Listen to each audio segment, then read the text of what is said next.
I'm Bob Whitby. I am Marie Whitby, and I went on 2 mission trips with him to Romania. He went 4 times. Went to Romania because the Lord took me, and I was too scared to go. Until one day, I said, okay, Lord, I'll go. When the Lord tells you to go, He'll take care of you. And going to Romania is like stepping back 50 years in life. That's how far behind us they are. So they're still got teams and wagons and stuff like that. And I was so glad I did. Go on. Bob said the Lord sent us, He'll take care of us. So we traveled across Romania with a couple of college kids that we'd only met once and did not speak their language and did not have our passports. We just put our life in the Lord's hand and said, Lord, you sent us here, take care of us. And we don't know how we did this or why we would have done it, but other than the Lord told us to. I mean, it's not very smart to travel across a country you don't know their language without a passport or don't even speak the language or nothing. But we did because He told us to go. And that's what He does for you. He takes care of you. In the area of religion, there's 2 things.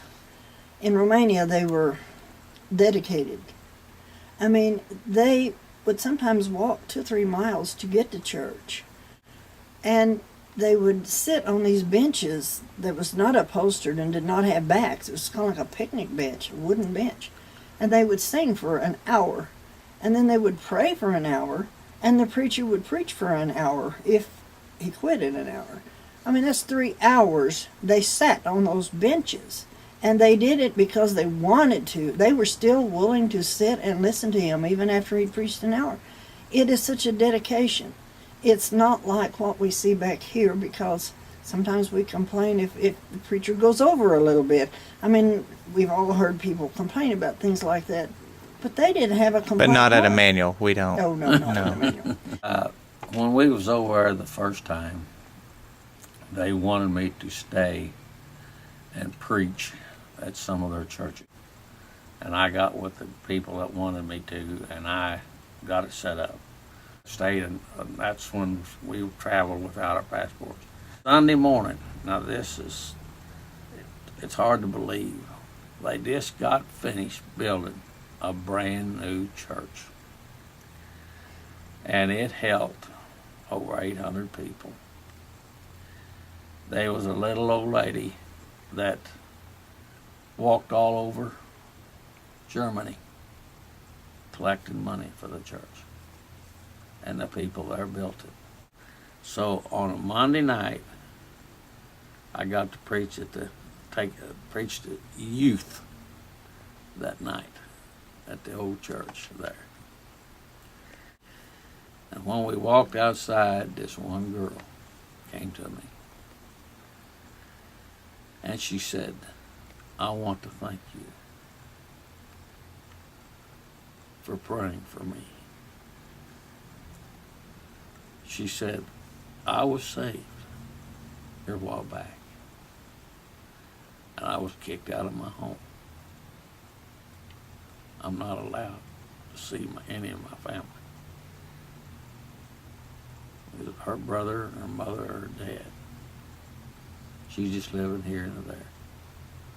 And I said, I'll keep on praying for you. And then another girl came running out of there, hollering and screaming, jumped and hugged my neck, said, thank you so much. She accepted the Lord. It's really good to see things like that happen, especially with you. I would have to say that one story that stuck into my mind indicates our desperate need to inform them of the truth. At one of our villages, we had a triage set up in the church. It was a Baptist church.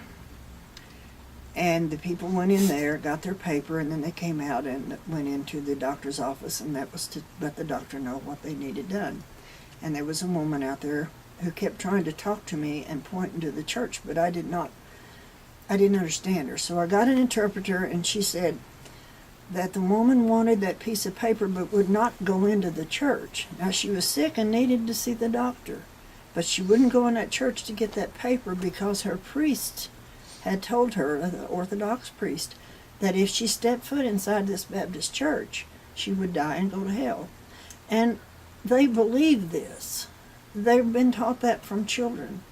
We need to get the truth to them. They need it. It's really bad.